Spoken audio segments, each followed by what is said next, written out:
A nossa intenção aqui não é colocar a regularização de vocês fora do que há entre opioides. Nós temos que separar entre opioides. Só que como o tratador não envolve só entre opioides, então eu estou citando algumas coisas, mas eu não vou ficar cobrando a própria regularização de pessoas. Estou colocando aqui um resumo do artigo 12, que é a questão farmacológica e as outras coisas que a gente tem no tratamento. Mas quando eu perguntar a ação, a regularização, cinética, a dinâmica vai ser de armas ou opioides, não vai ser disso. Isso aqui agora a gente pode ter uma citação sobre assim, qual que é o seu manejo? Esse você sabe, guarda, você vai falar. Só que eu vou ficar cobrando de cada um. Né? Como é que age um consumo debilitante, qual é a medicação dele? O que o beta-bloqueador interfere? Isso eu não vou cobrar agora de vocês, depois a gente vai ter oportunidade de falar sobre isso. Tá? Então eu só estou colocando aqui os principais analistas lá que traz, normalmente são analgésicos, combinados ou maio, mas normalmente é um analgésico atípico, um analgésico não opioide, que normalmente é dipirona e paracetamol, tá? Mais um derivado do CPD ergote, que é usado, exemplo é a ergotamina, e depois normalmente se inclui um antimédico também para paciente que tem enxaqueca com álcool. Né? E aí você usa muito dipirona, mais ergotamina, mais metoclopramida, que é o famoso placebo. Isso para tratar a crise. Lembrando que a gente está pensando no momento de dor, no momento de crise do paciente. Tá? Essa é normalmente a primeira opção. Um analgésico, normalmente um paracetamol, um derivado do CPD ergote, ou derivado do ergote, no caso é ergotamina, e ergotamina. Está tudo particularmente. E antimédicos, a melhor opção, a mais usada, melhor, mas a mais comum, é metoclopramida. O famoso vazio, né? Metoclopramida. O famoso vazio, essa é a primeira opção, né? Questão depois ele traz lá aqueles pacientes que não tem boa resposta, né?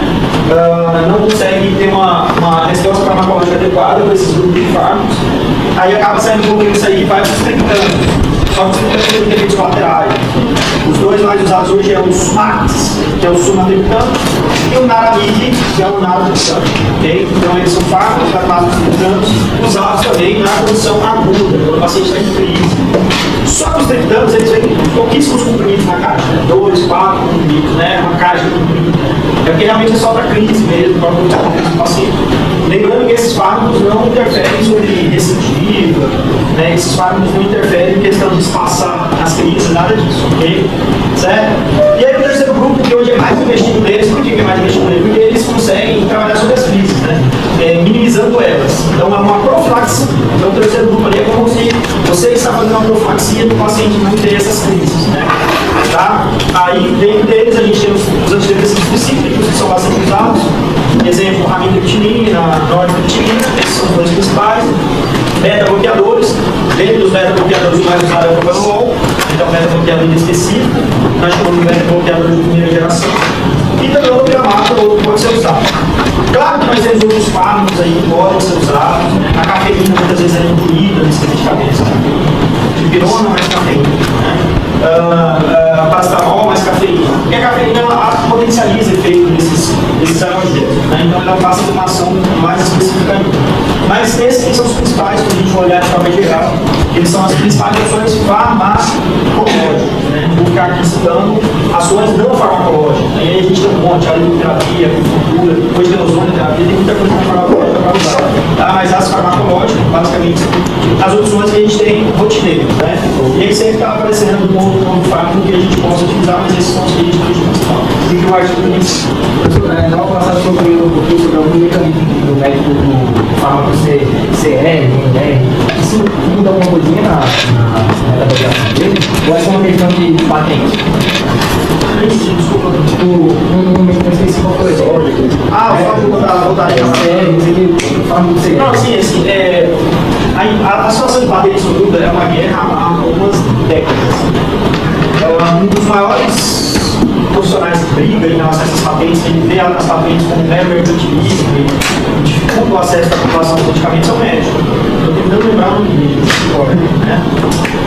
Ah, meu Deus, a última visita da foi o deve me ouvir. Vou lembrar dele, é um médico de fantástico. Mas assim, só para ir ver, esse é o tipo de aumento que você colocou. Às vezes tem mudanças incrementais de fármacos que são feitas só para gerar uma nova patente. O que a gente vai ganhar de um preço clínico é diferente. Por que existe o final só de potássio? Só para gerar mais uma patente. Não tem ninguém que entenda de farmacologia que vai convencer um farmacologista que está no resultado positivo. Conversa fiada. Então, tudo que a gente tem que fala de algo diferente, olha, exemplo. Né? Então, não dá colaterais. Então, agora, óbvio, nós temos mudanças incrementais radicais de fato que geram melhoras significativas, né? Melhorando a especificidade, melhorando a observação, perfusão, gerando uma maior seletividade do óleo. Então, esse é o primeiro ponto.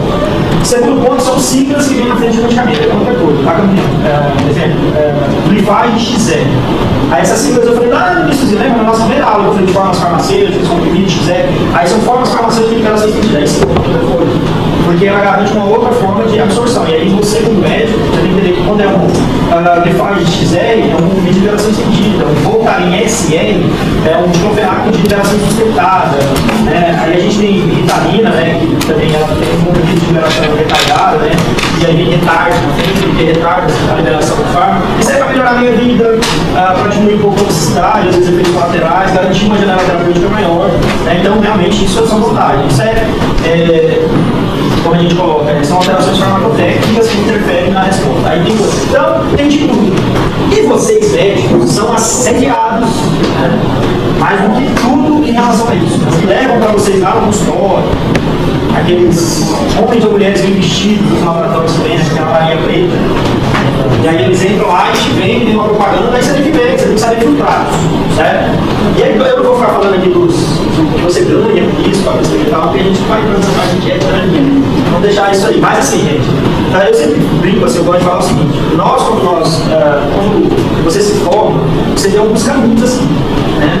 E a coisa que você tem melhor de garantir é o seu nome, né? O caminho lá onde você caminha. Aí você decide o caminho que você quer seguir. Tem que tomar muito cuidado. Você pode ganhar dinheiro e perder credibilidade. E a credibilidade que você perde, ela nunca mais volta. Quando eu faço isso, né? Ele pode bater agora para lá só porque ele ganha 50%. Então você não ganha mais de volta, esquece. Então tem que tomar muito cuidado com isso, porque vocês serão muito assediados. Tranquilo?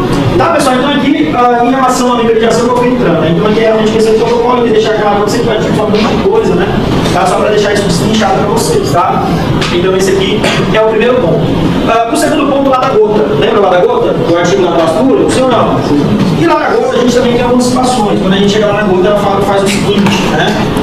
Lá quando ela vai colocar em relação à terapêutica, a gente também lá tem presença de AINES, né? Muitas vezes. Só que o AINE na gota, ele muitas vezes não traz resposta tão significativa, certo? O tratamento de processo inflamatório em razão do ácido úrico. Tá? Então, assim, não sou por quê? Porque ele é um processo inflamatório bem específico, né? Que é um depósito de ácido úrico na articulação. A resposta inflamatória gelada é muito mediada por quimiotaxia, né? Migração de célula local. O edema é gerado porque tem algo estranho ali, né? E normalmente é articular, né? Na articulação. Os AINES aliviam um pouco a dor do paciente, mas dificilmente eles têm uma resposta significativa. Então, para a questão inflamatória, o medicamento mais usado é a colchicina. E esse aqui sim é show.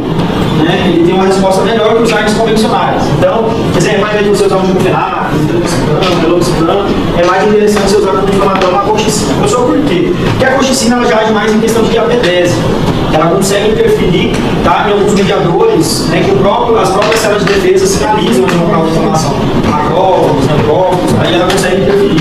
Tá? Então, ela tem uma resposta um pouco melhor. E aí ela acaba sendo bastante usada.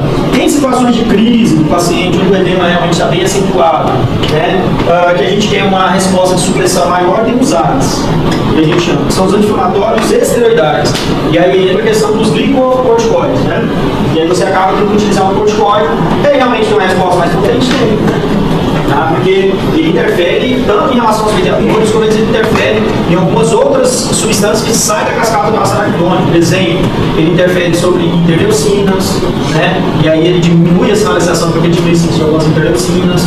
Ele também interfere em proteína de embolamento do endotélio vascular, como as intramusculares, e isso interfere consequentemente em diapedese. Então os AINES, eles são imunossupressores, né? Eles são mais potentes. Só que aí você tem que ter um critério na hora de utilizar, porque também eles trazem um monte de consequências, como efeitos colaterais, retenção hídrica, que ele pode fazer com que o paciente venha ter problemas de infecções por organismo da endocrina, porque vai baixar a imunidade do paciente, dependendo do mau uso, pode causar síndrome de Cushing, e aí tem várias situações aí, certo? Então, aqui a gente está pensando o quê? Na inflamação. Só que o que está causando a inflamação? Qual é o fator causador? É o depósito de ácido úrico, né? Então eu preciso diminuir esse ácido úrico do paciente. Aí nós usamos hoje os inibidores cantínicos.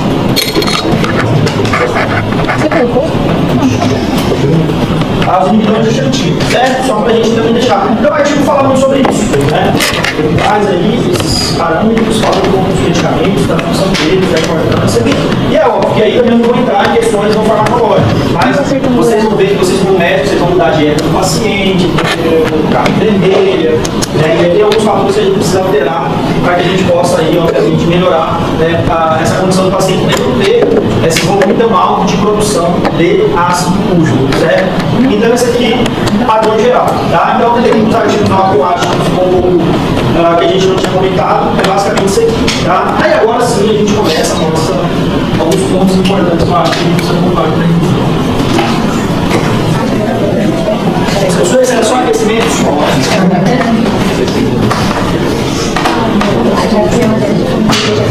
olha, eu não quero ver essa barra. Difícil, nada difícil. Difícil é pagar o boleto no final do mês. Difícil é pagar o boleto, tem que se dar. Fácil. Não, porque o meu tá bom. É isso aí, né?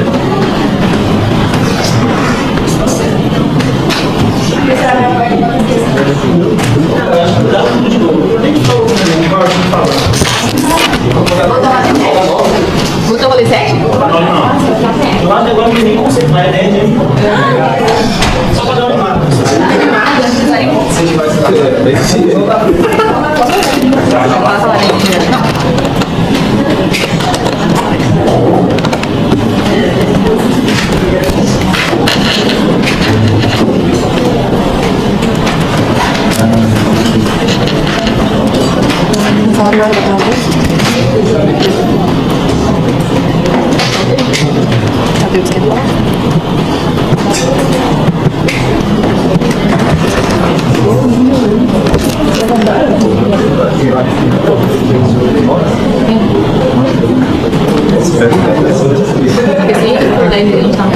Não, mentira, eu acho que não é 10.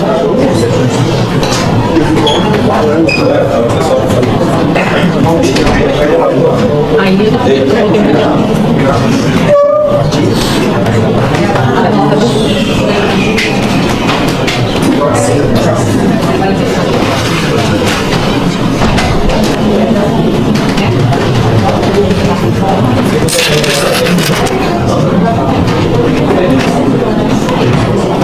Que isso? Que é isso?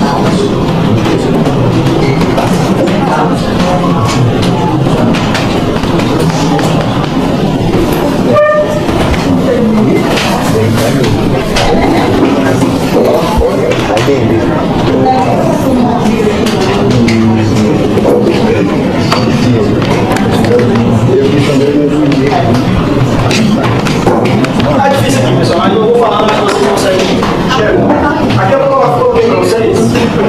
Sabe aquele primeiro ponto lá?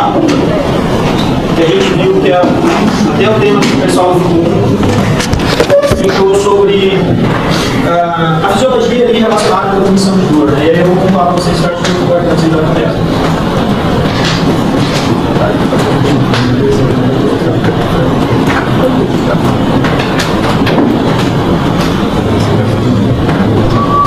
Isso é modulação?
se você já tem, pessoal. Então, essas vias, elas são importantes para a gente, por quê? Porque é onde os medicamentos que nós estudamos atuam, né? Então, é algo bem claro, porque a gente precisa saber que é normal, onde o processo inflamatório ocorre, como a dor será transmitida, porque basicamente os medicamentos vão atuar, né? Então, é um conhecimento prévio que a gente precisa ter. Quando a gente fala de opioides, a gente precisa entender como eles conseguem interferir ali na transmissão de dor.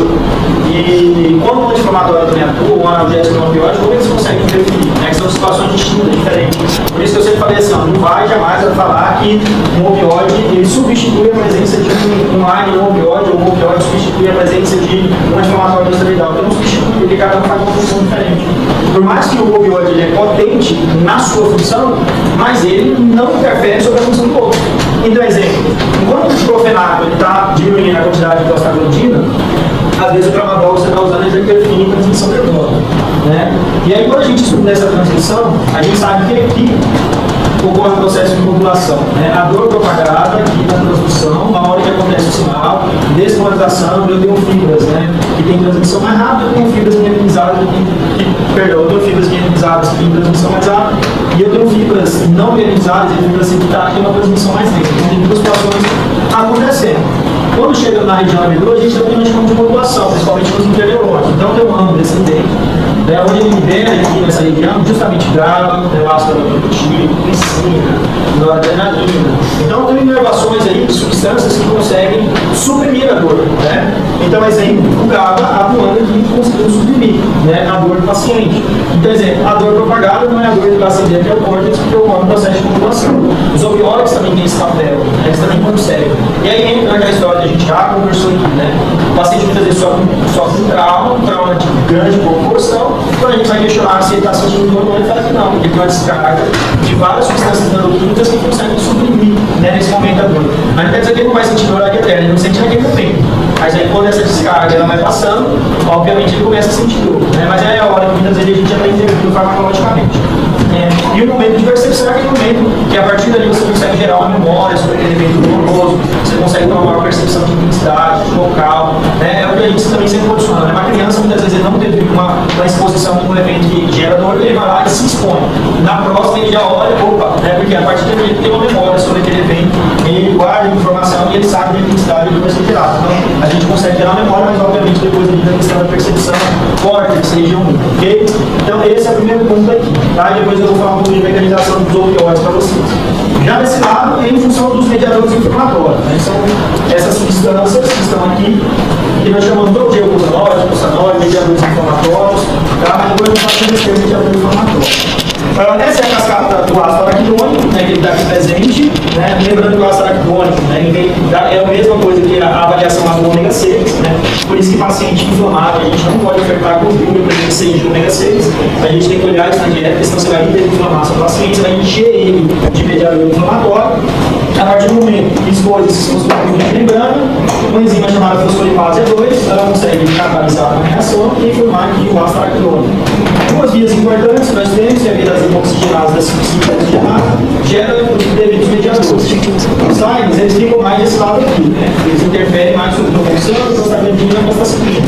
Só que nós temos fármacos que também interferem desse lado, mas eles são outros, né? A gente vai ver que alguns medicamentos para asma, né, que interferem também sobre diapetese celular, geração celular em paciente asmático, agem, por exemplo, na medida dos gluconeantes, por exemplo, como o Democraft, né, que é um fármaco muito usado por pacientes asmáticos. Ele já age aqui, né? Então, mas como a gente está falando dos AIDS, a gente fica mais focado desse lado. E aí, dentro desse contexto, a gente sabe que não é apenas uma ciclooxigenase. Nós temos a COX-1, nós temos a COX-2, nós temos a COX-3. E que essa COX-3 é uma COX que está mais relacionada ao sistema nervoso central. E os fármacos que atuam, né, sobre a COX-3 são os analgésicos, basicamente, né? Paracetamol e dipirona. Eles atuam COX-3. Então, o foco deles é COX-3. Por isso que hoje a gente tem uma melhor compreensão que eles têm uma ação mais analgésica, né? Estão muito ligados principalmente a questões de cefaleia, sendo regulador também térmico, e aí por isso eles são bons antitérmicos, por causa da COX-3. A ação periférica, né, sobre prostaglandinas lá, prostaciclina, do paracetamol, né, e da dipirona é baixo, né? Eles não têm uma boa ação, tá? Então eles têm uma ação central melhor. Outra situação que eu vejo não muito pessoal falam em leitura é quando vai falar da COX-1 e COX-2, dentro de um conceito muito geralzão, assim, ó. COX-1 fisiológica, COX-2 patológica.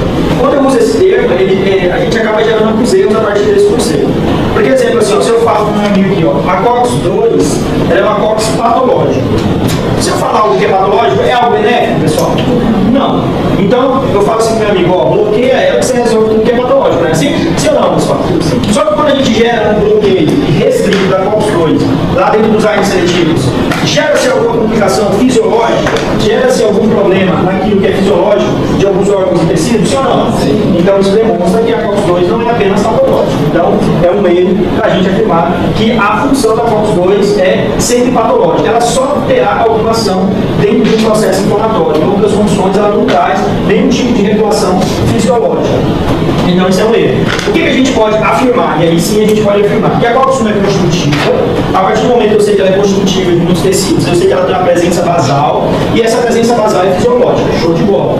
Só que a COX-2, ela também tem uma presença basal em muitos tecidos. O exemplo, o rins, ela tem uma presença basal muito importante. O endotélio vascular, ela tem uma presença basal muito importante. Mas ela aumenta principalmente em condições inflamatórias. Aí já é um outro conceito. Aí eu saio daquele que ela é apenas patológica. E aí eu consigo entender o seguinte: se eu tenho aqui, ó, uma via da COX-1, eu tenho uma via aqui da COX-2, quando eu ativo essa via, o que eu gero? Agregação plaquetária. Quando eu ativo essa via, eu tenho a antiagregação plaquetária. Elas têm respostas compostas em relação a essa função, que é agregar ou não plaquetas, aumentar ou não a geração de cromos, pensando nesse sentido. E aí aqui eu estou falando de ativação, tá? Ativar.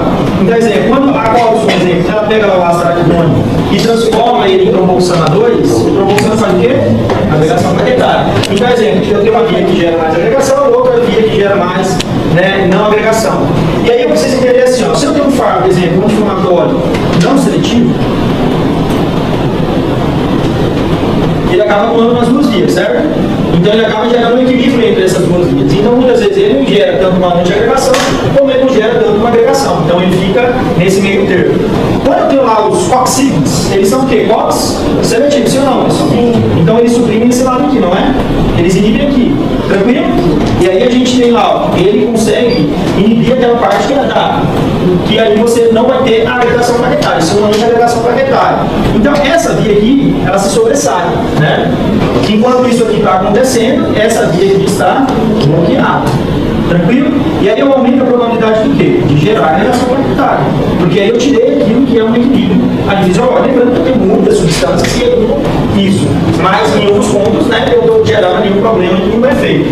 Aí o que eu penso? Por exemplo, quando eu tenho lá um fármaco que age muito nessa via, também pode gerar alguma consequência. Exemplo, o ácido acetilsalicílico. O AS não age aqui? O AS é o quê? É um inibidor, né, ou antagonista da COX-1 plaquetária, não é isso? Eu tenho uma COX-1 nas plaquetas, que essa COX-1 na plaqueta ela pega o ácido araquidônico e converte ele em tromboxano. Então, ó, ácido acetilsalicílico é um antagonista de COX-1 nas plaquetas, certo? E ele é um antagonista o quê, gente? Irreversível. É isso? Tá? E ele é um antagonista irreversível. É por isso que a gente fala assim, ó. Se eu tenho um paciente que ele utiliza ácido acetilsalicílico como profilaxia de infarto de qualquer incêndio, se eu precisar submetê-lo a um procedimento cirúrgico, o que eu devo fazer? Eu devo interromper a utilização desse medicamento, se eu não quero ter interferência dele sobre, né, aquele evento cirúrgico. Isso gera-se quantos dias de antecipação da cirurgia? No mínimo aí de 7 a 10 dias, porque é o tempo de renovação das plaquetas. Porque se é uma ligação irreversível e a plaqueta é um fragmento celular, ela não tem núcleo para sintetizar outras COX, então aquela plaqueta ela foi inativada em relação à agregação, ela não agrega mais, perdeu a sua função de agregação. Né? Então por isso a gente precisa, né, no caso aí, esperar que o nosso organismo, toda a parte hematopoética, produza novas plaquetas para não ter esse problema, ok? Então quando o artigo lá, aquele artigo traz, né, os problemas dos COX-sigmas, é justamente isso. É os eventos cerebrovasculares, cardiovasculares, então mais causados pela supressão da COX-2. depois. E aí ele traz as explicações fisiológicas sobre. Mas basicamente a gente tem que estar atento, ok? Não seletivos, seletivos e também, hoje, por isso a gente acaba utilizando os parcialmente seletivos, né? Por isso que se usa muito em mesoglifo, ok? Não esquecer da ação irreversível, o AS, a ação irreversível que ele tem, beleza? Ficou claro aqui, gente? Tranquilo? Beleza. Na aula passada eu coloquei o nome dos medicamentos para vocês, ok? Professor, por isso que os seletivos são possíveis que atualmente no calostores eles podem causar mais coágulo? Isso, basicamente assim. Exatamente. Esse é o fator que aumenta a probabilidade de coágulo. Tá? Quando os coxídeos vieram, eles vieram com a intenção de resolver os efeitos colaterais dos outros seletivos. Então, assim, eu vou fazer um seletivo, porque entendia-se que era induzida. Então, exemplo, se a resposta inflamatória era mais induzida no COX-2, eu vou lá bloqueio. A COX-1 é constitutiva, eu não vou mexer sobre ela e está tudo resolvido. Resolvi inflamação, não tem problema fisiológico, vai ser medicamento sem efeitos colaterais. Só que aí durante o uso, e aí na farmacovigilância que a gente chama, ou estudo de fase 4, que é quando os pacientes já começam a usar o medicamento, aí começou a ver a médio prazo de novos problemas que estão usados. Eu sempre falo que eles é uma exceção à regra geral. Porque a regra geral é o quê? Quanto o fármaco mais seletivo ele é, menos problema ele tem de abrir. E eles é uma rara exceção na regra. Tá? Valeu, Zana? Então vamos lá, continuando, gente. Outra situação que eu vejo também, muita dúvida, é em relação à questão de farmacodinâmica. Eu vou colocar aqui, que normalmente pessoal, principalmente o negócio das proteínas vivas. E aí eu já aproveito para explicar o mecanismo de ação dos opioides, né?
Vamos lá, pessoal.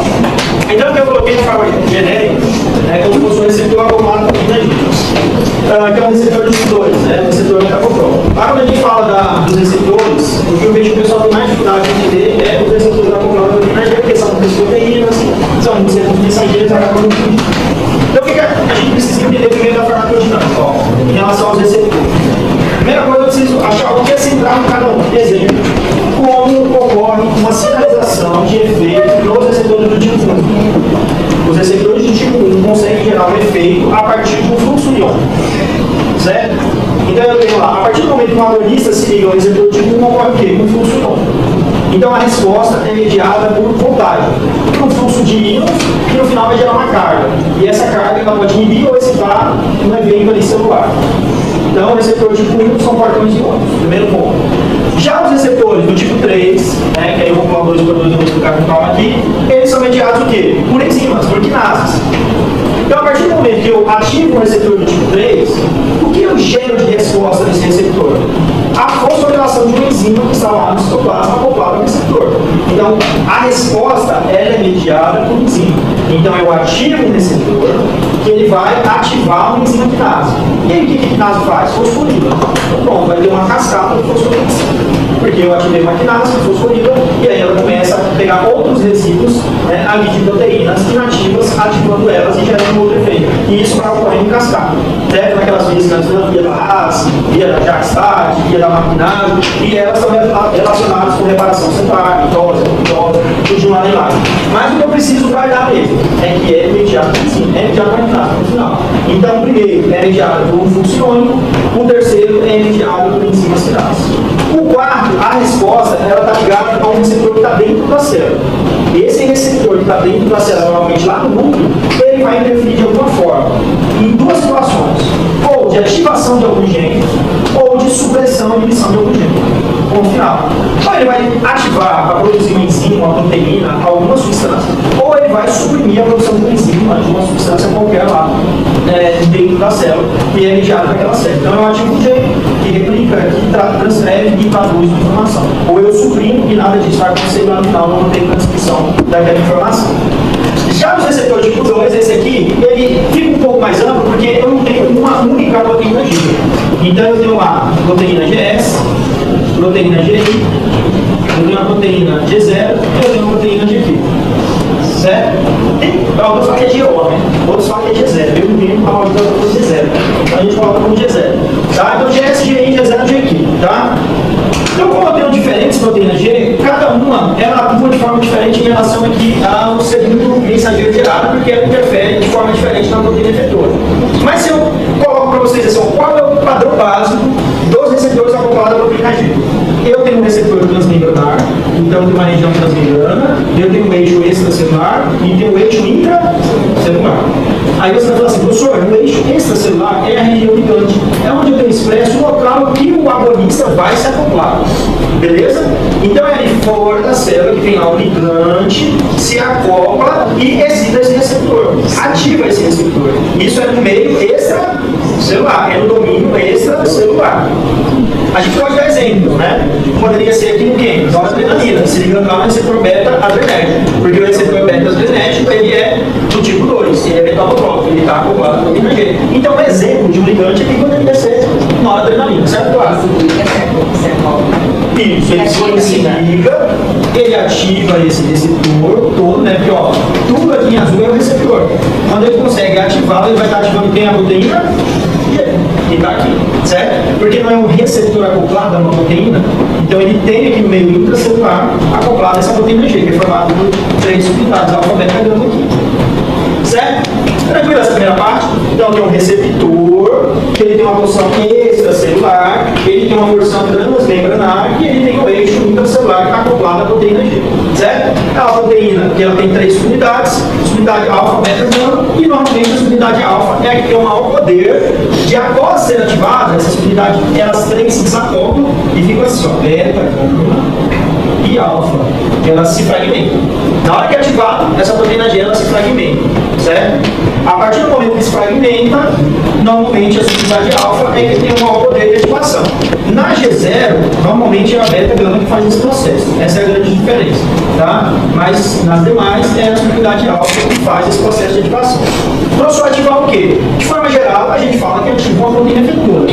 Esse termo ativar eu só posso usar quando eu estiver falando de proteína G e não te der quem é. Porque, exemplo assim, ó, quando eu falo só proteína G, eu não estou te falando qual é. Então você fala assim, ó, depois da proteína G ativada, ela vai interferir sobre uma proteína efetora. Mas se eu não te der a proteína, eu falo lá na prova assim, ó, vamos lá que nós vamos fazer na prova, certo? E aí a gente coloca o caso. Imagina um fármaco que ele tem poder de se ligar de forma agonista a um receptor metabotrófico. Vamos dizer que esse receptor metabotrófico ao qual o fármaco se ligou, ele está acoplado a uma proteína GI. Qual resposta intracelular vai acontecer após esse fármaco ativar esse receptor? Então eu te dei lá a proteína GI.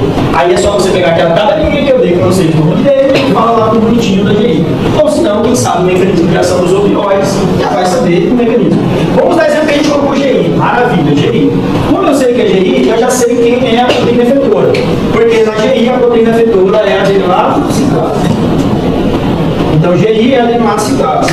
Se é a GI, eu sei que essa subunidade alfa não vai se ligar aqui ativando a adenosinato ciclase. Ela vai inibir. Então, esse processo aqui será de inibição e não de ativação. Então, ó, se ligou, se é a proteína GI, o que vai acontecer aqui é uma inibição. Então, há uma inibição através da proteína G, há uma proteína receptora, que nesse caso é a adenosciclase, e aí se eu estou inibindo ela vai produzir segundo mensageiro? Não, se ela está sendo inibida, ela não consegue pegar o ATP e ela não consegue transformar ele em AMP cíclico. Então isso aqui para. Então o meu nível de AMP cíclico, ó, declina. E é isso que acontece lá quando a gente fala dos opioides, não é isso? O opioide não é assim? O opioide, ele tem lá os seus receptores I, receptor kappa, o receptor delta também e o receptor OR. Todos eles são receptores do tipo 2, metanotrópico, e eles são acoplados ou a proteína GI ou GO. Então é isso que acontece com eles lá. Esse mecanismo, ó, ligou-se um opioide, ativa a proteína GI, inibe a adenosciclase e diminui a produção de AMP cíclico. Certo? Aí, Tadeu, eu tenho que entender. Diminuindo a AMP cíclico, o que vai acontecer lá nos opioides? Lá no neurônio pós-sináptico se abre canais de potássio. O potássio sai da célula. E aí a gente hiperpolariza o neurônio pós-sináptico. É isso, Tadeu, que a gente entendeu? E no pré-sináptico, a gente fecha os canais de cálcio. O cálcio não consegue entrar, fica bloqueado. E aí o neurotransmissor aqui não consegue ser exaustado. Mas tudo isso está acontecendo por quê, Tadeu? Porque nós diminuímos a produção de segundos mensageiros. Certo? Calma aí. Calma aí. Inibe o canal de cálcio, daí o neurotransmissor. Isso. Lembra lá que a gente, quando nós falamos na relação do opioide que o participou, fez o desenho? Ó, vamos colocar aqui uma fenda, para ficar melhor para vocês. Professor, posso fazer esse desenho aqui? Oi? Posso fazer esse desenho aqui? Deve fazer.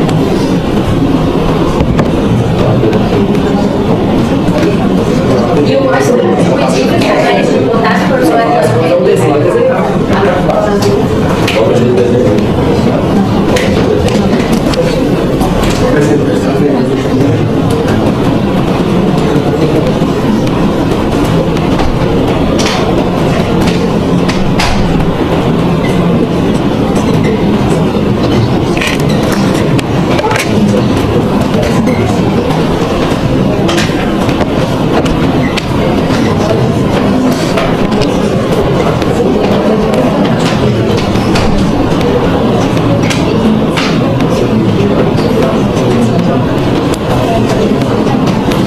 Pessoal, vamos lá. Ó.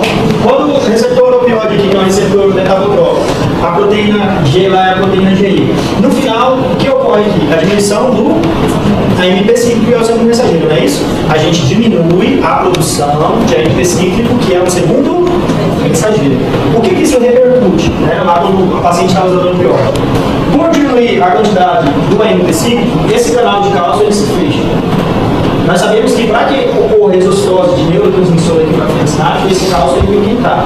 A gente acumula cálcio aqui, esse neurotransmissor vem para cá para ele poder excitar esse neurônio. Então imagine que a dor está sendo lá, a sinalização de dor está sendo propagada. Esse neurônio tem que passar a informação para esse neurônio, certo?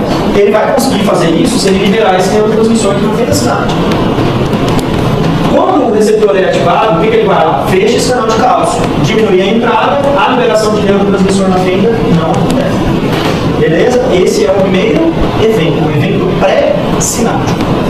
Vamos lá, ativou o receptor, inibiu a formação de AMP cíclico, diminuindo a AMP cíclico, fecha canais de cálcio, o cálcio não entra, consequentemente não há exostose de neurotransmissor, não há sinalização neuroquímica. Primeiro ponto, isso pré-sináptico, beleza? No pós-sináptico, abre-se canais de potássio, o potássio sai da célula, ok? O potássio saindo da célula, o que vai acontecer com esse neurônio aqui? Vai ficar hiperpolarizado. A hiperpolarização é a primeira coisa que gera a diminuição do potencial de ação. Então, se eu hiperpolarizei esse neurônio, eu dificulto ele propagar o potencial de ação. Beleza? Então, eu tive uma ação pré-sináptica e eu tive uma ação pós-sináptica. Tá? Então, é uma ação de opioides. Né? Ali mostrando de forma mais aprofundada o que ocorre intracelular, depois da ativação, e aqui mostrando o que realmente a gente precisa mais saber, que é o que o medicamento faz.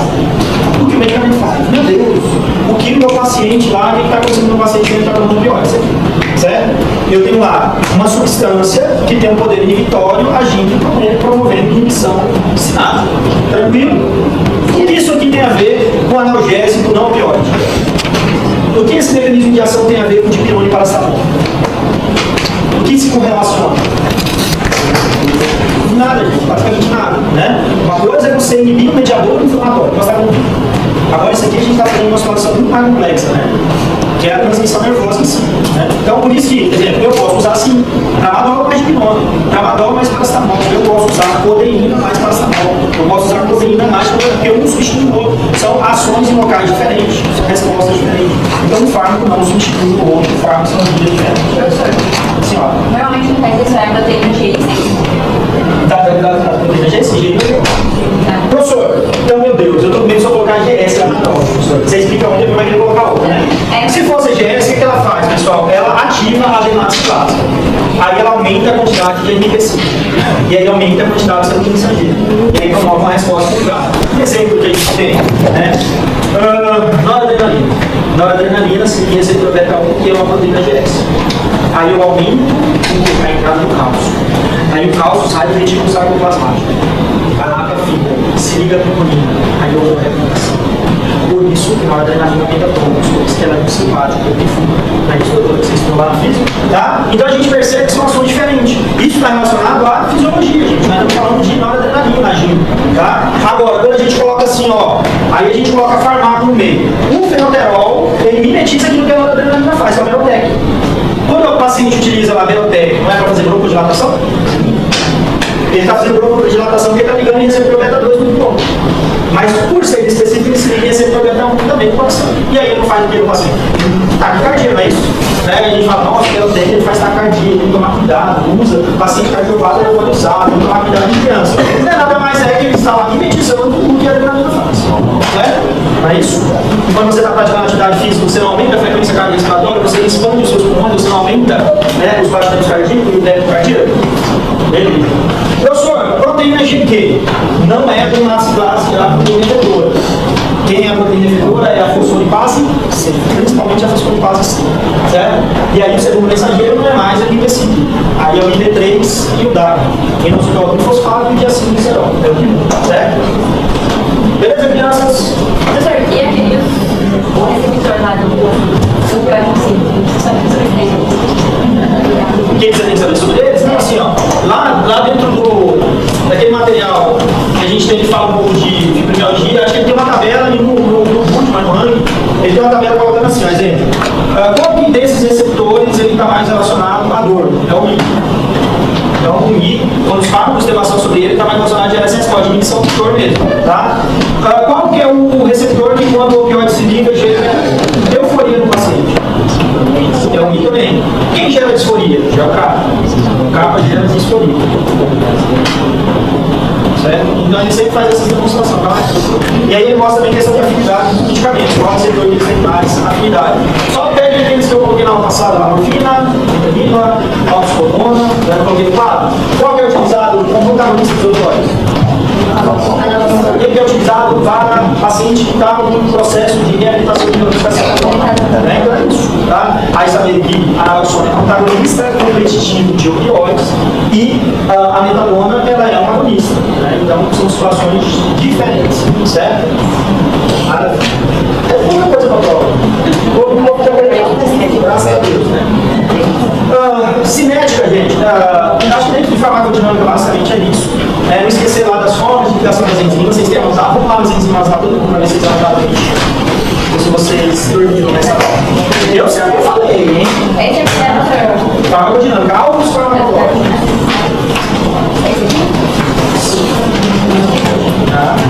Então vamos lá.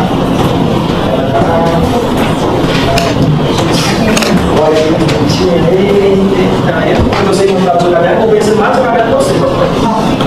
Beleza, pessoal? Quando a gente falou de alvos farmacológicos, quando nós falamos de alvos, nós falamos de enzimas, falamos de carregadores ou transportadores, falamos de canais iônicos e falamos do que é ali? Receptores. Só que quando nós falamos de enzima, nós falamos o quê? Como os fármacos conseguem se ligar em enzima? Quais são as respostas dadas a partir da ligação do fármaco em enzima? Como isso acontece? Não foi assim ou não? Foi ou não? Vocês não têm isso aí. Olha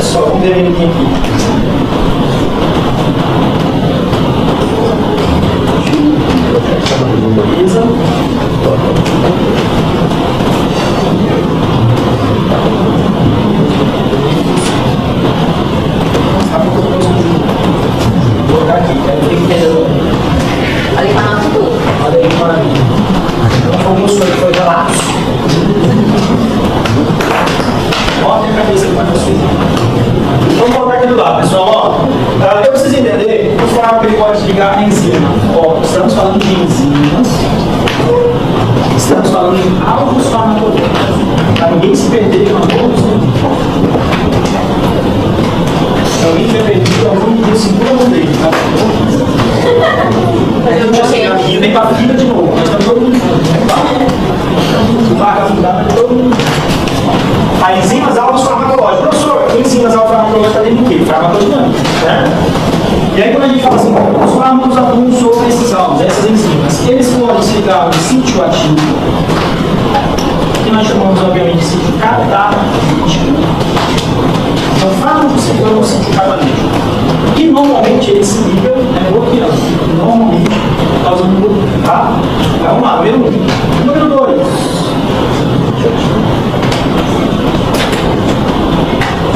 Um falso substrato. Número 3.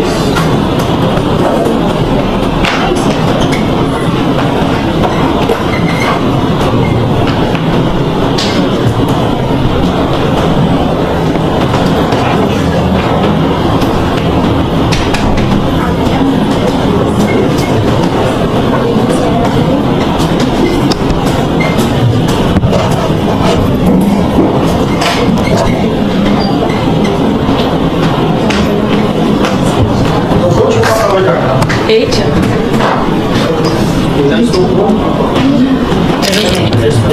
Já fez a prova? Ainda não. Calma, passa, cada um falando mais.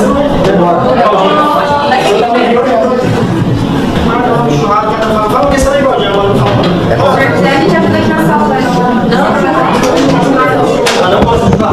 não pagou de Dá até pra matar um boi, Ó, o fazendeiro aqui, tudo vai matar um boi.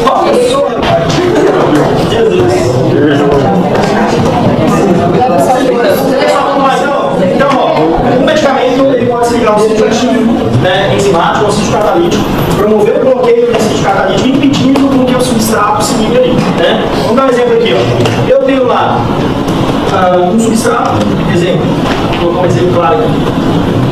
Eu não substrato, eu ensino. Eu tenho uma enzima, enzima conversor de angiotensina. O produto final gerado, angiotensina 2. Se o fármaco se liga a um sítio catalítico da ECA, bloqueia, impede com que a angiotensina 1 se ligue, então o substrato não se liga, não produz angiotensina 2. Então gera-se um efeito. Então é um fármaco bloqueando uma reação bioquímica, ou bloqueando um efeito enzimático. A enzima não atua, não funciona, o produto não é gerado, e aí gera-se uma resposta farmacológica. Então é um fármaco se ligando a um sítio ativo ou sítio catalítico e impedindo a formação de um produto. Ponto final. Segundo, falso substrato. Imagina que eu produzo um substrato parecido, que é o nosso substrato, só que falso, parecido com o angiotensina 1. Ele vai competir com ela para se ligar a enzima, e toda vez que esse substrato, falso ou falso substrato, conseguir se ligar a ECA, vai gerar um falso produto. Ele se liga, a enzima consegue catalisar a reação, mas no final vai ter um falso produto. Esse falso produto não gera o mesmo efeito da angiotensina 2.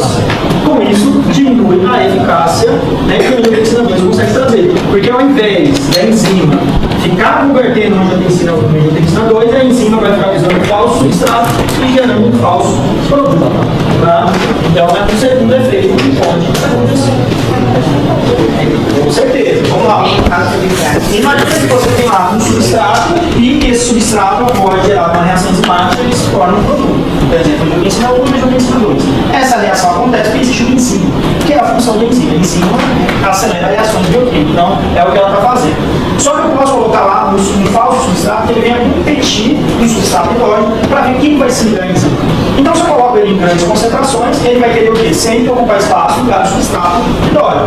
Então, quanto mais ele conseguir ocupar esse sítio catalítico da enzima, ele vai ficar usando a enzima para produzir falso substrato e não o substrato endógeno.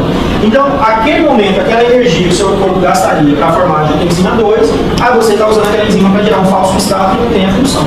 Então, da mesma forma, vai gerar um efeito parecido com o que acontece no primeiro, né? Mas ao invés de bloquear a enzima, você está utilizando ela para gerar um falso substrato. O terceiro é ligação a uma região magostéria. Então você tem que entender que a enzima tem um sítio catalítico. Vamos dizer que esse sítio É aqui que o substrato se liga, é aqui que o fármaco lá que inibe o catalítico se liga, é aqui que o falso substrato se liga. Qualquer região fora dessa nós chamamos de regiões alostéricas. Então, ao invés do fármaco se ligar aqui, ele pode se ligar em outro local. Se ele se liga em outro local, eu falo que ele se ligou a uma região alostérica. Professor, se ligando a uma região alostérica, ele pode bloquear o sítio catalítico indiretamente, sim, porque ele se liga aqui, muda a conformação estrutural da enzima e ela perde a capacidade de reconhecer o seu substrato. Então, é um fármaco se ligando a uma região que não é a catalítica, e sim uma região alostérica, muitas vezes mudando a conformação dessa enzima, fazendo com que ela não venha a reconhecer o seu substrato. Então, de toda forma, eu consigo produzir a inibição dela sem precisar se ligar ao sítio catalítico. Então, também é uma forma de ação. E a última é ser ativado pela enzima, né? No caso do esporfar. Como assim, professor, ser ativado? Né? Porque muitas vezes as enzimas servem para ativar medicamento. Imagine que você tem um profármaco. E aí, ao invés da enzima ser um alvo de inativação, não. Nós utilizamos a enzima para ativar o medicamento, para iniciar o processo farmacológico dele. E aí nós temos os profármacos. Por quê? Profármaco é um fármaco latente. Profármaco é um fármaco sem atividade farmacológica. Certo? O profármaco, ele só passa a ter atividade farmacológica depois de ser biotransformado. Quem não tem essa informação no caderno, por favor, coloque a bonitinha, porque é a partir daí que você vai gerar o conhecimento e estudar um pouquinho sobre eles. Então, ó, só para quem não tem, pelo amor de Deus, coloque lá no caderno. Profármacos são substâncias inativas, sem atividade farmacológica. Profármaco não tem atividade farmacológica. Tá? Aí você coloca uma vírgula. Profármacos são substâncias que não possuem atividade farmacológica. Aí você coloca uma vírgula. Ele só passa a ter atividade farmacológica, ele só passa a ter atividade farmacológica após ser biotransformado. Biotransformação é a mesma coisa que o que, gente? Metabolismo. Então, eu falar assim, ele só vai ser ativado após ser metabolizado, ou ele só vai ser ativado depois de ser biotransformado, é a mesma coisa. Ok? Esse ponto 3 que o senhor falou, só para falar o exemplo, essa ligação dessa região alostérica, o senhor comentou que é sempre, não foi essa palavra, mas sempre é nas enzimas e não na célula, algo específico, né? Ou pode ser que pode ser em receptor. Temos um grupo importantíssimo de medicamentos que se ligam em receptores de forma alostérica. Os famosos benzodiazepínicos. Os benzodiazepínicos. Outro grupo importante são os barbitúricos. Outro medicamento que se liga em região alostérica é o Zolpidem. A cervejinha diária não, pessoal, uma vez na semana já tá bom, né? Também se liga a sítio alostérico do gado, certo? Ninguém dessas substâncias se liga no sítio ativo. Ninguém. Quem se liga no sítio ativo é só o próprio GABA. Então, qualquer outro local que não seja o GABA, onde o GABA se liga, é região alostérica. Aí você também já montar uma enzima que ajuda na reação, né? Às vezes é na célula alvo. Não, na célula alvo não tem enzima nenhuma, não precisa ajudar nada. Você tem lá uma célula. Na membrana da célula você tem esse receptor, que é um canal iônico dependente de ligante, o GABA se liga aqui. Entende, né? Aí quando o GABA se liga aqui, entra cloro, aqui pra dentro. Aí quando o ribotril se liga, ele se liga onde? Aqui. Facilitando mais a entrada de cloro. Deixa o canal aberto mais tempo. Aí quando você toma aquela cervejinha, ela liga aqui. Aí mais cloro para o neurônio. É por isso que o cara vai aparecer lá no cu. É isso. Porque cada um está se ligando a uma região diferente, regiões alostéricas. E todos eles culminando para a mesma coisa. Ou tem que ser nasal ou tem que ser receptor. Eles são sinergistas. Beleza? Pode, campeão. Você consegue na urina, por isso quando competitivos e três que são competitivos. Isso, garoto. Exatamente. E o 2 é competitivo de sítio ativo. O terceiro, não. Ele não é competitivo. Você matou as meninas aqui agora. Vamos lá, ó. O colega está falando assim, se a ligação é competitiva ou não competitiva. Toda vez que eu falo que a ligação é competitiva, porque ela compete com o sítio ativo. Eu posso ter um antagonista ou agonista que ele seja competitivo ou não. Nesse caso aqui, um, 2 compete, 3 não. Então compete pelo menos no sítio de ligação. Você está falando que se liga assim, catalítico é competitivo. O falso substrato se liga em sítio catalítico também é competitivo. Já isso aqui, como se liga em alostérico, também é competitivo. Ele não está competindo pelo sítio ativo. Tá? Querido, o que mais, gente?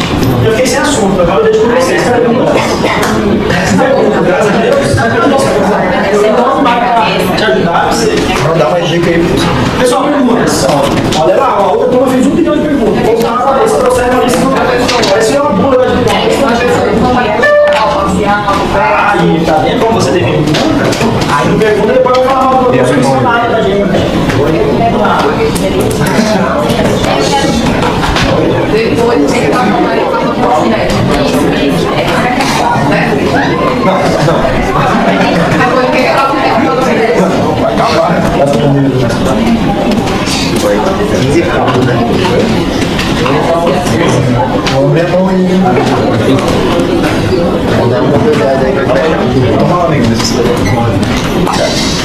receptores.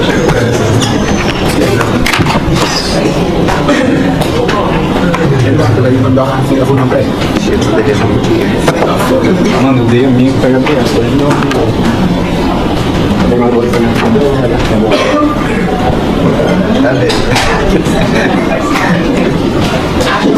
Na hora de cuidar,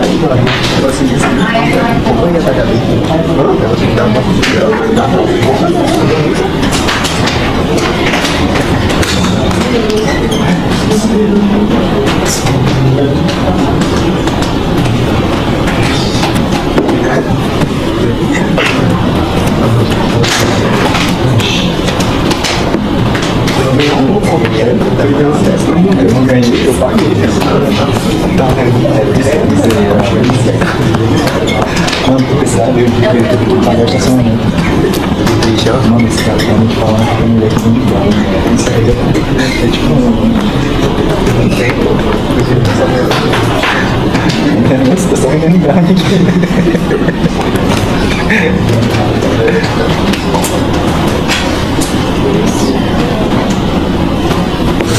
vai dar na minha pilha. Esse jogo também são 10. Eu passo 10 minutos só. Dá raiva. Vocês vão pro projeto salto, pessoal?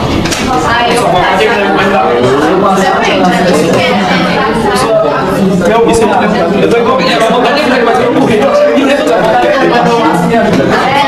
Ah, vocês têm que fazer. Forma de entrar nisso aí.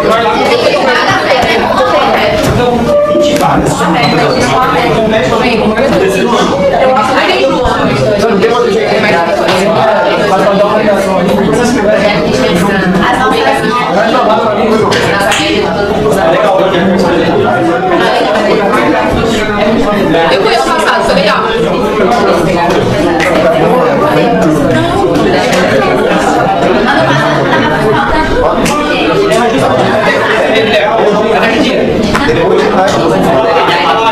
Já encerrou. Eu ano passado. Eu contei que eu tô, senão vai me dispensar todinho. Não entendi. Leva o conceito direto, tá? É esse conceito direto. Aí você pega o que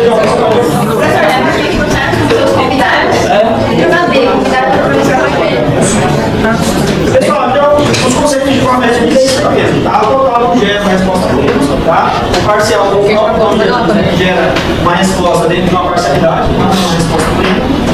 E o agonista inverso, ele consegue inativar os receptores que estão dentro do seu estado de metabolismo basal, que a gente chama. Esse que é um pouquinho mais complexo, né? E aí a gente consegue diferenciar ele do antagonista.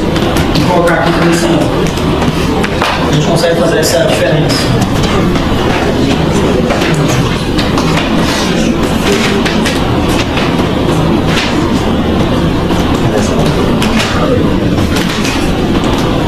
Quando a gente pensa, exemplo, às vezes numa célula aqui, quando a gente pensa no receptor desocupado, a gente pensa em que estado, ativo ou inativo?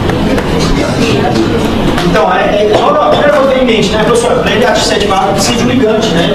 Você tem algum agente endógeno ali se acoplando e gerando uma ativação.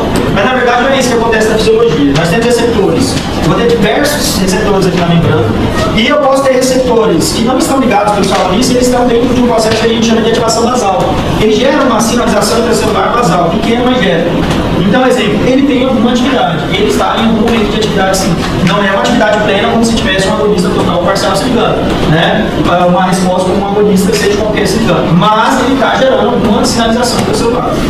E aí, dentro desse pensamento, se eu tiver uma molécula antagonista, não agonista, antagonista se ligando, antagonista bloqueio, não é isso? Então, se o antagonista se liga, ele consegue inativar essa sinalização? Consegue ou não? Não. O antagonista não. Ele só bloqueia o receptor e não deixa esses agonistas gerar um efeito maior. Mas inativar esse metabolismo, essa sinalização basal, ele não consegue no antagonista. Não, ele só gera um bloqueio. O receptor, ele vai continuar na mesma posição dele. Professor, e para inativar de vez esse receptor, deixar na sua forma inativa, quem consegue fazer isso é o agonista inverso. Quando ele se liga aqui, ó, essa sinalização aqui, ela acaba, beleza? Então essa é a diferença de um antagonista para um agonista inverso. O próprio nome já diz, ele é um agonista mais inverso, ele gera um efeito contrário, né, aos agonistas normais. O agonista normal ativa, ele não, ele inativa, ele gera uma resposta contrária. Aí mas o antagonista também inativa, não. O antagonista bloqueia, é diferente de inativar. Bloquear nem sempre quer dizer que está inativado, beleza? Então são situações distintas. Pode ser transformado? Oi? Pode ser transformado? Isso, esse receptor está em algum estado de metabolismo basal. Ele vai sair se ligando em todos e vai tentando inativar esses receptores, né? Agora, exemplo, quer dizer que todo receptor livre vai estar em metabolismo basal? Não, tem uns que realmente estão em estado inativado, né? Inativo, tá? É só isso, certo? Você tem alguma outra perguntinha? Eu errado aqui. Vocês estão bem rádio. Vocês estão pra quem? Aqui, ó. Não fala quantas horas que é. Você que tá falando. Nossa senhora. Que beleza. Tem uma aula, não? Ai, ai. Vou trabalhar de novo. Até 8 horas. Me dá um aí. Isso dá para. Então, pessoal, agora um pouco do fundão, não, então vamos fazer a nossa querida. Vai ter ela passa.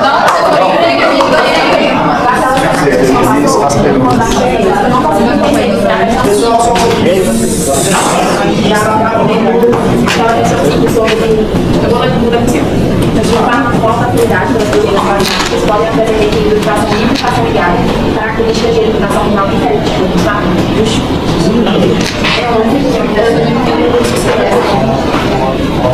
Professor, irmão?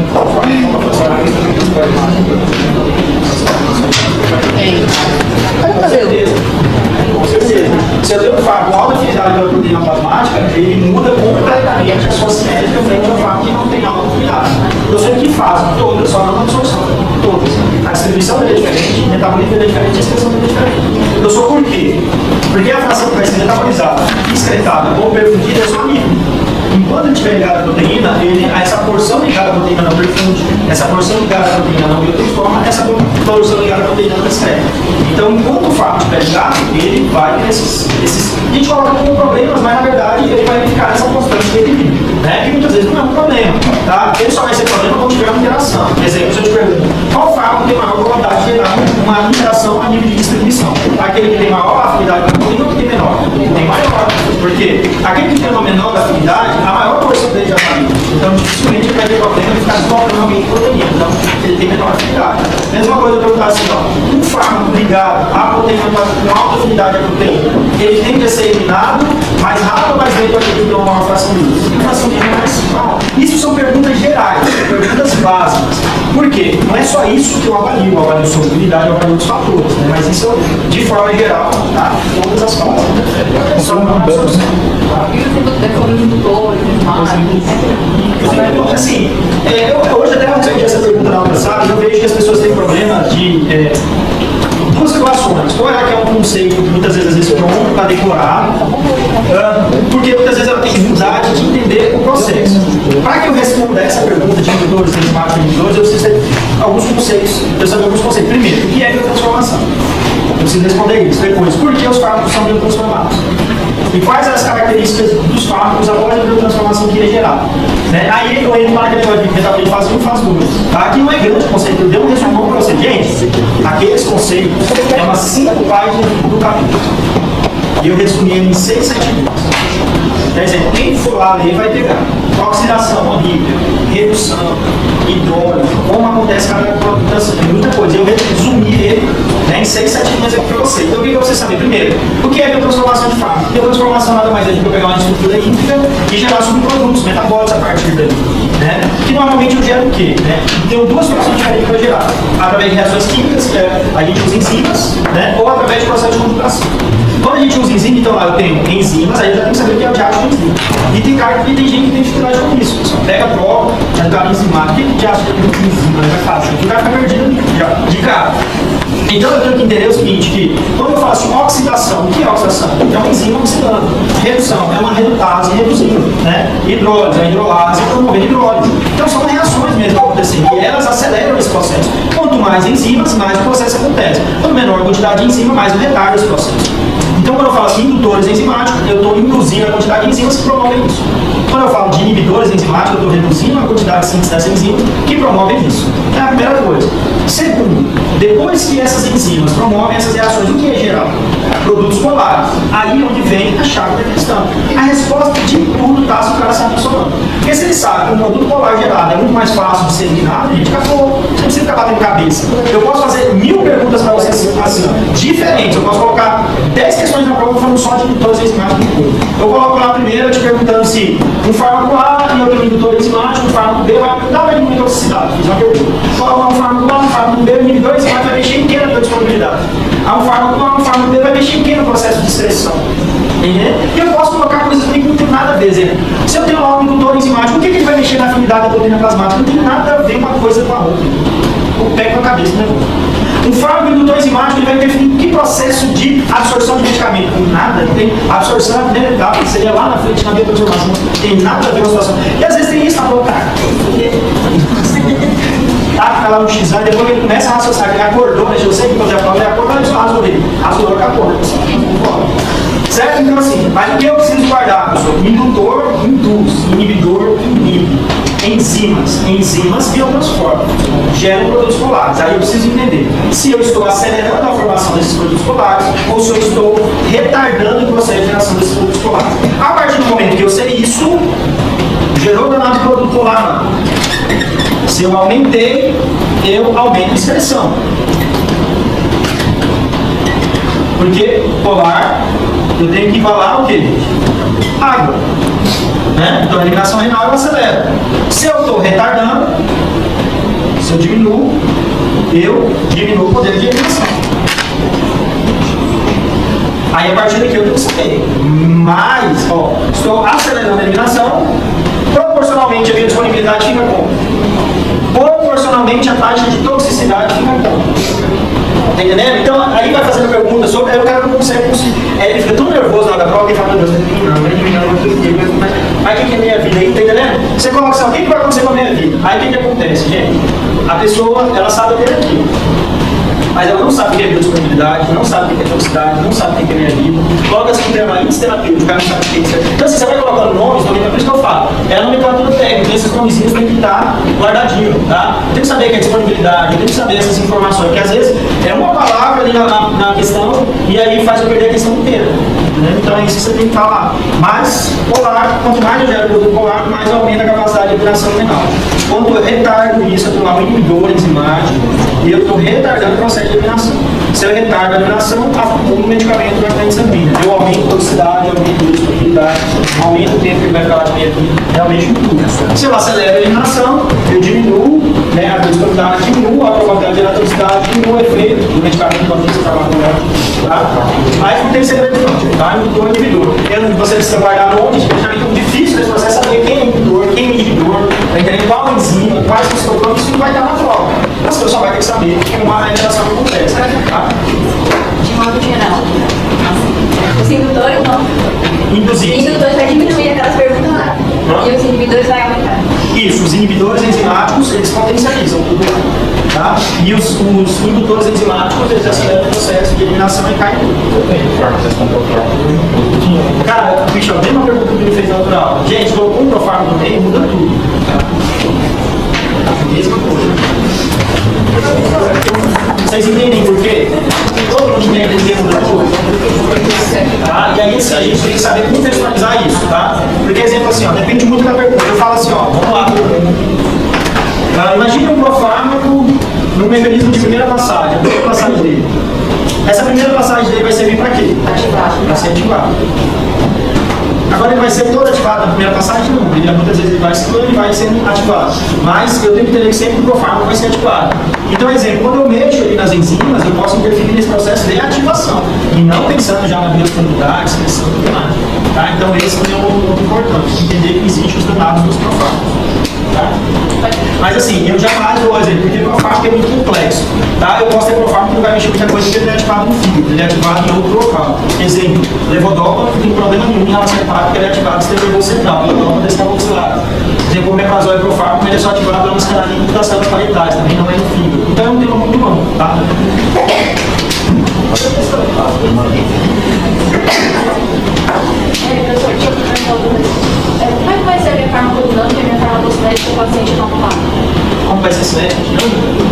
cinética extremamente prejudicada. A dinâmica é uma consequência dessa prejudicação. Por exemplo, se eu intervir na cinética, óbvio que vai ter um impacto dinâmico, então elas não são separadas.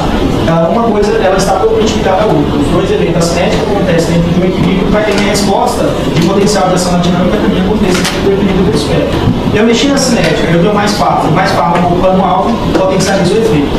Eu retardo esse processo, eu acelero a excreção menos fármaco no alto também, então eu dou uma resposta menos potente. Então sempre está tudo interligado, né? Por isso que é aquela situação da idade que eu falei para vocês no curso. Não foi isso? Olha, gente, idoso perde em perfusão, né, hepática, então mexe no metabolismo dele, porque ele perde essa questão de perfusão. O idoso tem menos proteína de transporte, o idoso tem mais gordura, a perfusão é um pouquinho diferente. O idoso ele perde a filtração glomerular, então a filtração é diferente. Então tudo isso impacta em quê? Muitas vezes causando toxicidade, idoso. Toxicidade é dinâmica, né? Mas assim, se o senhor colocar na prova, você, no caso, puxando embaixo da pergunta da Amanda, o senhor tem que, por exemplo, definir se é um fármaco, assim, ou puxar as características gerais do fármaco, a coisa mais ácido, que é a maioria dos fármacos, não é básico. Então, por exemplo, se um fármaco não depende, por exemplo, de transporte das doenças plasmáticas, aí já não interfere tanto. Não interfere tanto. É igual às vezes assim, até o Rodrigo ele fala que para que a definição da proteína plasmática interfira sobre a distribuição do fármaco, tem que ser um mecanismo significativo para qualquer fármaco, mesmo em sequência também. Eles conseguem mais que ela só tem interferência mesmo quando o paciente é polimedicamento, um monte de medicamento para competir, né? Mas assim, total, e assim, para que você tenha uma compreensão maior de como vai prejudicar, de como vai impactar, você tem que saber características do seu RH, um monte de coisa, exemplo. E isso até dentro da mesma classe. Se eu pego esse papel, você não consegue responder. Entendeu? Por exemplo, quando eu olho, eu sou o eu tenho que falar quem é, você precisa saber quem é. Aí você mas pode deixar, vai ter que vai ter essa. Isso no sentido, vai ter pergunta de resposta geral. Tem que entender que muitas vezes pode que você te pergunta em geral. Por exemplo, só a proteína G igual você vai falar geral. A proteína G, proteína efetor e tal, você não tem essa diferença. E a proteína efetor não te deixa esse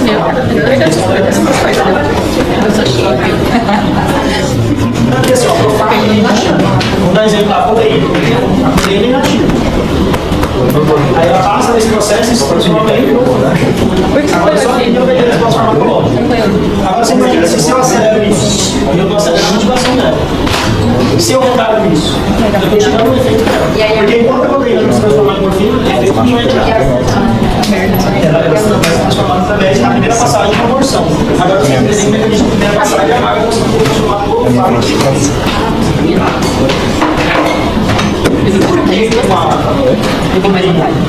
Se transforma em morfina e ela não consegue ter a mesma ação na morfina.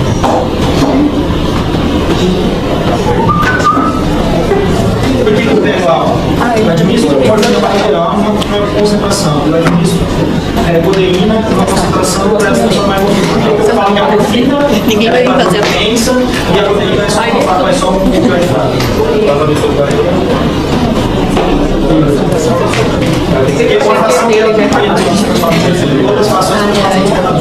Você tem uma proteína de dano, você tem melhor, os melhores. Vamos lá, pessoal! Doce, doce, doce.